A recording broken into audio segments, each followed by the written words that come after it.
Okay, this is the last bit at the end that you might end up comparing with the beginning. And we just had, what page am I on? 96. We just had Torvald's enormously long speech, ending, I'll be your will and your conscience. I mean, if you haven't got any will and you haven't got a conscience, you're really literally a doll, I think.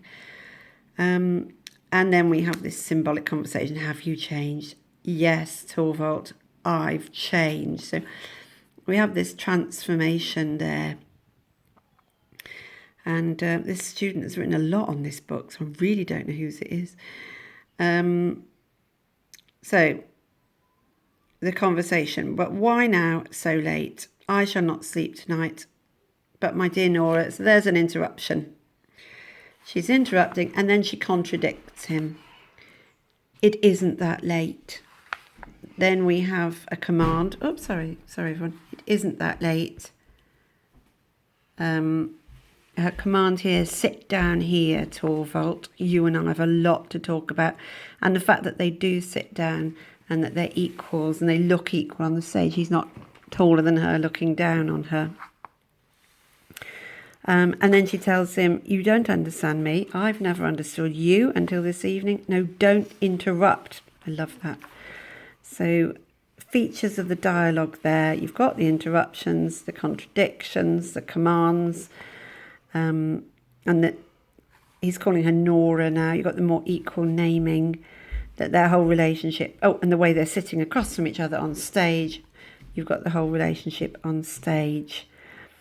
Another one, part of the dialogue, after a short silence. You have to be in control to leave a silence. You're in control of the pace of the conversation and you're choosing when to speak. So that shows her increased power. So I will then move over to,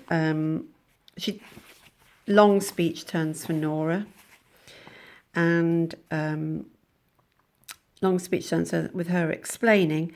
And here, our home has never been anything but a playroom. I've been your doll wife, and I used to be Papa's doll child.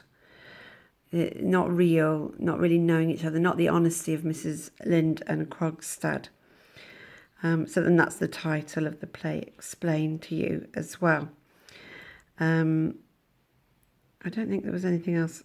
I'm sure there was a big thing I wanted to say about that, but I've forgotten. I will come back to it when I remember. So then on the next page, I want to go through the things.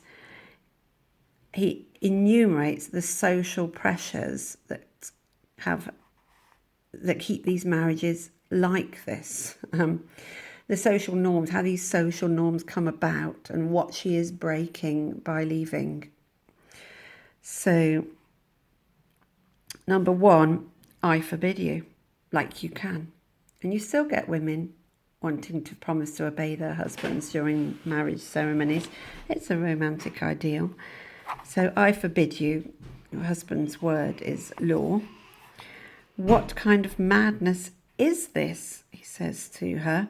It's our relationship. That's a normal relationship, and you're mad to want something different. Have you thought what people will say? Massive pressure. Your most sacred duties. So this is the big one where people will disagree. My duty towards myself is my most sacred duty. And he says, first and foremost, you're a wife and a mother. And that debate is ongoing, isn't it? For me, being brought up by old Nora lying and cheating and being a pretty little doll, that's not a good person to bring the children up. A Nora, a Mrs. Lyndon Krogstad, that would be a real loss. So everyone's got, there's a lot of different opinions on that in the world.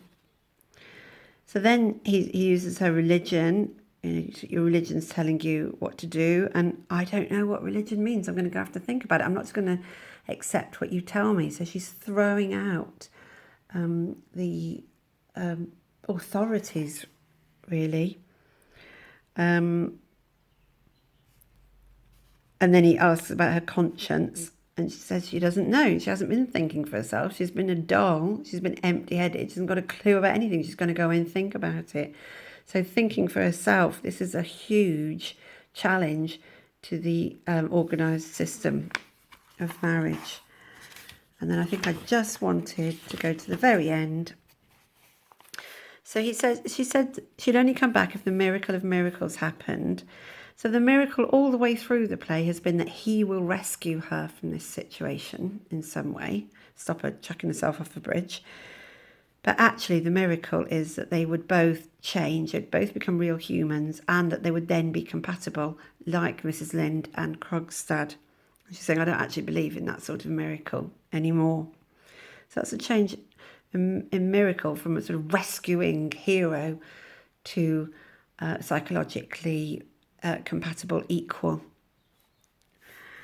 And then very famously, the street door is slammed downstairs.